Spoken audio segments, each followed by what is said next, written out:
여러분 안녕하세요. 대단히 반갑습니다. 모트라인입니다. K8이 출시가 됐어요. 저희가 항상 또 현대기아 신차가 나오면 옵션 추천 영상을 만들어 드립니다. 그런데 일주일째 이 K8 가격표를 보고 또 보고 또 보고 계속 봐도 같은 결론에 도달하더라고요. 아직은 옵션 추천을 드릴 수 없겠다. 이 말은 다시 말해서 아직은 사지마 입니다. 자, 그래서 K8 아직은 사지 말라고 말씀드리는 이유에 대해서 차근차근 또 설명을 드려볼까 합니다. 자, K8 아직은 사지 마시라고 말씀드리는 첫 번째 이유는 파워트레인에 있습니다.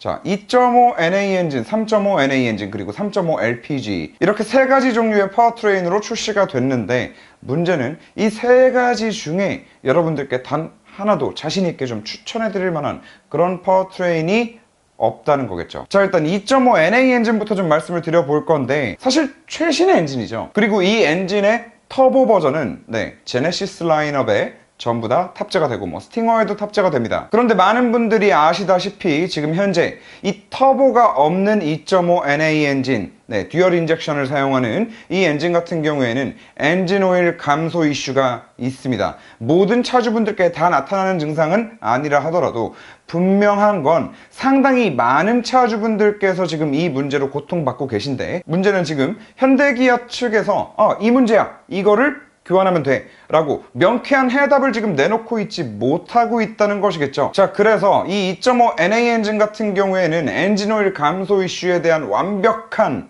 현대 측의 입장, 그리고 문제가 되는 부품을 어떤 식으로 개선을 했다라는 좀 명확한 팩트가 나오기 이전에는 사실 이 2.5 NA 엔진을 추천드리는 것은 맞지 않다라는 생각이 들었습니다. 자, 그리고 3.5 NA 엔진 같은 경우에는 같은 엔진이 들어가는 카니발, 최신형 카니발에서 느껴본 걸 바탕으로 말씀을 드렸을 때, 리스폰스는 리스폰스대로 떨어지고 기름은 기름대로 너무나 많이 먹고, 물론 6기통이기 때문에 4기통보다는 부드럽고 조용하겠지만 단순히 부드럽고 조용하다라는 장점만 놓고 보기에는 단점이 더 많은, 출력이 300마력이라고는 하지만 NA 엔진이기 때문에 그 300마력을 다 끌어내기 위해서는 고 RPM으로 다녀야 되는데, 그렇게 다니면 완전 극악의 연비를 보여줄 테고, 그렇다고 NA 엔진으로서 갖는 그런 좀 빠른 리스폰스를 기대할 수 있는 엔진도 아니라는 거죠. 만약에 이 3.5 엔진에 터보라도 하나 걸려서 터보 엔진으로 나왔더라면, 그러면 저 RPM에서 느낄 수 있는 그 풍부한 토크감 때문에라도 그래, 3.5 선택해도 괜찮겠네 라는 생각을 했을지도 모르겠는데, 지금 이 스펙만 놓고 본다고 했을 때, 그리고 카니발에 들어가 있는 이 엔진을 느껴본 걸 바탕으로 말씀을 드리자면 득보다는 실이 훨씬 더 큰 그런 엔진이라는 판단을 합니다. 그리고 이 K8의 마지막 파워트레인, LPG 모델이죠. 3.5 LPG. 사실 셋 중에 굳이 뭘 꼭 당장 선택해야 한다면 저는 그나마 LPG 모델을 추천드리고 싶기는 해요. K7에 들어가 있는 그 6기통 LPG 모델도 굉장히 좀 만족감이 높았었고, 무엇보다도 가솔린 6기통 3.5보다도 더 조용하고 더 친환경적이고, 그렇기 때문에 LPG 충전소를 찾아다니시는 번거로움만 감수하실 수 있다고 하면 저는 LPG 모델을 그나마 추천드리고 싶기는 한데, 결국 제가 지금 당장은 이 셋 다 아니다 라고 말씀을 드린 가장 큰 이유는 바로 곧 있으면 1.6 터보 엔진이 들어간 하이브리드 모델도 출시가 된다는 그런 소식이 있기 때문입니다. 그리고 그 1.6 터보 하이브리드 엔진 같은 경우에는 현재 지금 투싼, 소렌토 이런 차량들에 탑재가 되어서 판매가 되고 있는 그런 하이브리드 파워트레인인데, 현대기아의 최신 ASC 로직까지 다 탑재된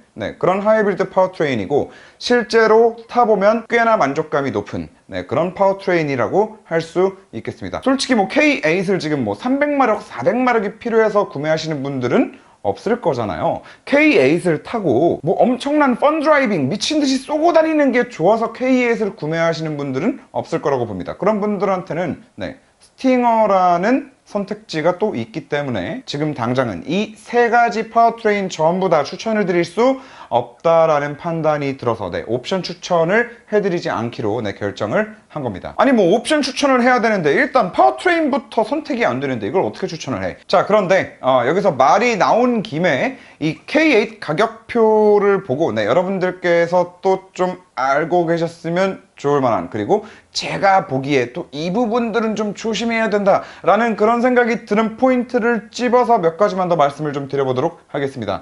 시작하기에 앞서서 기아는 이 트림 이름을 노블레스 시그니처 플래티넘, 이걸 이렇게 이름을 정해놓으면 사실 여러분들은 아시겠네요. 노블레스 시그니처 플래티넘, 셋 중에 뭐가 제일 좋은 것 같아요? 솔직히 시그니처가 제일 아랫등급이고 노블레스가 제일 윗등급이라고 해도 전혀 이질감이 없을 것 같은 그런 트림 이름으로 또 만들어놨다. 자, 제가 지금 이 가격표를 좀 쭉 보면서 여러분들이 꼭 좀 조심하셔야 되는 포인트 중에 하나로 말씀드려야겠다 싶었던 게 사륜입니다. 사실 현대기아가 전륜 베이스 플랫폼을 가지고 사륜구동을 파는 게 한국에서는 이 K8이 처음이에요. 정작 전륜 베이스 플랫폼의 사륜구동, 이게 옵션으로 들어가줘야 될 차량은 K5 터보 모델이거든요. 그런데 K5 터보 모델에도 안 넣는 거를 지금 K8에 넣어놨는데, 자, 아무리 300마력이고 뭐고 다 떠나서 얘가 지금 뭐 터보차여서 초반 토크가 막 60, 70 이렇게 나오는 게 아니잖아요. 지금 이 300마력 엔진 가지고 아무리 초반에 악셀을 깊게 밟아도 앞바퀴 슬립 일어나는 거 쉽지 않아요. 그런 상황에 가뜩이나 연비도 안 좋아 죽겠는데 전륜 베이스 플랫폼의 가장 큰 이점이라고 할 수 있는 뒷자리에 드라이브 샤프트가 지나가는 터널이 없이 평평하다라는 그 장점까지 버려가면서 굳이 여기에 사륜구동을 옵션으로 넣는다? 자, 그래서 이 K8 가격표 중에 이 AWD 옵션만큼은 좀 조심하시자. 좀 생각을 해보고 이게 정말 나한테 필요한 게 맞나, 잘 생각을 해보고 알아보신 다음에 시승도 해보신 다음에 그 다음 옵션을 선택하시는 게 맞지 않을까 라는 생각이 일단 첫 번째로 좀 들었고요. 다음으로 말씀드리고 싶은 거는 이 파노라믹 커브드 디스플레이입니다. 그리고 이 부분 같은 경우에는 어차피 12.3인치 유버 내비게이션 선택하시게 되면 강제적으로 다 들어가는 거기 때문에 크게 옵션을 선택하셔라 마셔라 라는 포인트로 말씀드릴 수 있는 거는 아닐 것 같고요. 다만 이 파노라믹 커브드 디스플레이라는 거에 너무 혹하지는 말자. 자, 요즘 가정에서 쓰는 TV부터 시작해서 사무용 컴퓨터 모니터까지, 그리고 또 요즘에 포르쉐 타이칸 같은 경우에는 그 디지털 클러스터가 커브드로 만들어져 있죠. 자, 그런데 문제는 이 K8에 들어가 있는 이 파노라믹 커브드 디스플레이 같은 경우에는 그 디스플레이가 휘어 있음으로 인해서 줄 수 있는 그 장점을 거의 느낄 수 없는 그런 커브드 디스플레이다 라는 이유 때문입니다. 자, 그 이유가 뭐냐? 디스플레이를 커브드로 만드는 이유는 단순합니다. 이 화면에 몰입도를 주기 위함이에요. 내가 보고 있는 그 화면에 몰입력을 높이고 집중도를 높이고 조금이라도 더 이 넓은 화면이 한눈에 쉽게 들어오게 하기 위함입니다. 자, 그런데 지금 K8 같은 경우에는 사진을 보셔도 아시겠지만 이 커브드가 내 초점이 집중되는, 내가 가장 집중해서 잠깐을 보더라도 빠르게 데이터들을 확인해야 되는 이 클러스터에 집중해서 공유를 만들어 놓은 게 아니라 이 메인 디지털 클러스터를 포함해서 이 메인 인포테인먼트 디스플레이 12.3인치 유버 내비게이션이 들어가는 그 디스플레이까지 그 와이드하고 넓은 이 면 전체가 커브드로 만들어져 있다 라는 거거든요. 그럼 그렇게 됐을 때 지금 이 K8에 들어가 있는 커브드는 진짜 어디까지나 그냥 조수석에서 차 안을 바라봤을 때, 아니면 운전자가 앞을 보거나 계기판을 보는 게 아니라 그냥 내 차 실내를 넓게 바라봤을 때, 이럴 때나 조금 휘어져 있네, 특이하네, 이쁘네 라는 그냥 그런 심미적인, 정말 단지 미관상의 만족감을 주는 데서 그칠 가능성이 너무나 큰 그런 옵션인 것 같습니다. 자, 그래서 기아가 K8에 이 커브드 디스플레이를 어느 정도는 비슷하게 시도는 했다 라는 그 차원에서는 좀 높게 평가해주고 싶지만 이걸 구매하시는 분들이 이 파노라믹 커브드 디스플레이에 너무 꽂혀있지는 말자. 이거 너무 큰 기대하지 말자. 포르쉐 타이칸처럼 이 메인 클러스터 하나가 굉장히 큰 공유를 만들어주면서 실제로 운전을 할 때 이 클러스터를 잠깐만 봐도, 눈알을 조금만 옆으로 돌려도 운전자가 내 차의 정보를 좀 빠르게 캐치하는 데 도움이 되는데, 그런 기능성까지 다 잡은 거는 아닌 것으로 보여지기 때문에. 자, 다음 드라이브 와이즈 옵션 같은 경우에는 반드시 넣으시기 바랍니다. 그리고 이 부분 같은 경우에는 너무나 좀 칭찬을 해주고 싶은 부분이기도 한데, 지금 아이오닉 5에 HDA2 고속도로 주행보조 2가 들어갑니다. 그런데 지금 이 K8에도 현대기아에서는 아이오닉 다음이라고 따지면은 두 번째가 되겠죠. 이 드라이브 와이즈 옵션을 선택하시게 되면 고속도로 주행보조 2 옵션이 포함됩니다. 그리고 이 고속도로 주행보조 2 같은 경우에는 제네시스에도 기본 옵션으로 다 들어가는 그런 옵션이기도 한데, 이 HDA2 같은 경우에는 뭐 자동으로 차선 변경이 된다 이런 것들은 하나도 중요하지 않아요. 정작 중요한 것은 그랜저 같은 경우에는 그냥 일반 HDA가 들어가기 때문에 앞에 레이더 하나 그리고 카메라 하나 이렇게 두 가지 센서가 앞에 정보를 읽어들여서 센서 퓨전해서 주행보조 장치를 작동하게 됩니다. 그런데 HDA2부터는 그랜저에는 하나만 있던 레이더가 5개가 되죠. 코너 레이더까지 추가가 됩니다. 뒷범퍼 각 사이드에 하나씩, 그리고 앞범퍼 각 사이드에 하나씩, 그리고 전방 레이더도 그대로 하나 남아있고, 결과적으로 HDA2가 들어가게 되면 코너 레이더가 추가되기 때문에 꼭 자동 차선 변경 기능을 쓰는 상황이 아니더라도 그냥 주행보조 장치를 작동하고 있는 내내 근거리로 껴드는 차량을 조금 더 차가 빨리 감지해서 스무스하게 거리를 간격을 벌려주는 이런 주행보조 장치를 그냥 평상시에 막히는 길에서 편하게 쓰고 하기에 굉장히 좀 도움이 되는 그런 성능 향상이 있기 때문에 지금 당장 K8을 꼭 구매하시겠다라고 하시는 분들은 이 드라이브 와이즈 옵션 같은 경우에는 꼭 넣으셔라, 이 말씀을 또 꼭 좀 드리고 싶었고, 그리고 또 욕하고 싶은 것도 하나 좀 보이는데, 전동 트렁크를 또 옵션으로 빼놨네. 자, 한번 볼게요. 시그니처 등급이 4,200이에요. 트림 기본 가격이 4,200만 원인데 여기에 전동 트렁크를 쓰고 싶다라고 하시는 분들은 프리미엄 옵션이라고 70만 원짜리 옵션이 있거든요. 이 70만 원짜리 옵션을 선택하시면은 또 아무런 상관도 없는 아무런 상관도 없는 이중 접합 차암 글라스가 여기에 싹 묶이면서 전동 트렁크가 생기는데, 옵션질의 기아 아니겠습니까?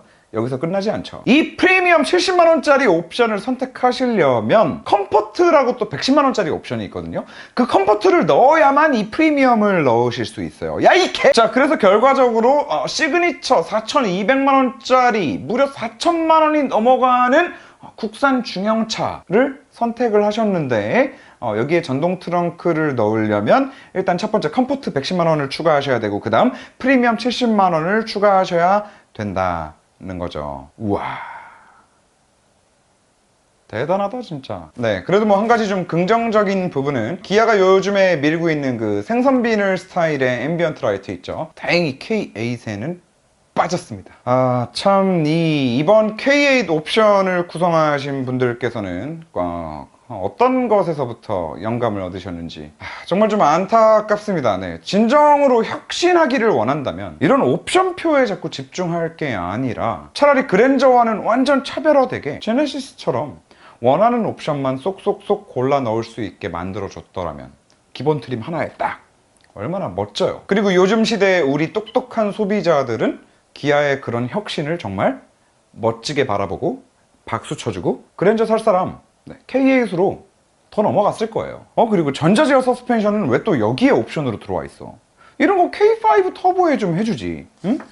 참 갑갑합니다. 자, 그래서 여러분 오늘 정리를 좀 해보자면 하이브리드 파워트레인을 좀 기다려보시는 게 어떨지 싶습니다. 그리고 또 이 영상이 올라가고 나면 댓글에 이런 얘기들이 많이 달리겠죠. 그래, 네가 아무리 떠들어봤자 몇만 대계야, 이렇게 말씀하시는 분들이 또 계시겠지만, 그 중에 몇 대나 출고되나 보자. 자, 오늘 영상은 여기까지. 감사합니다.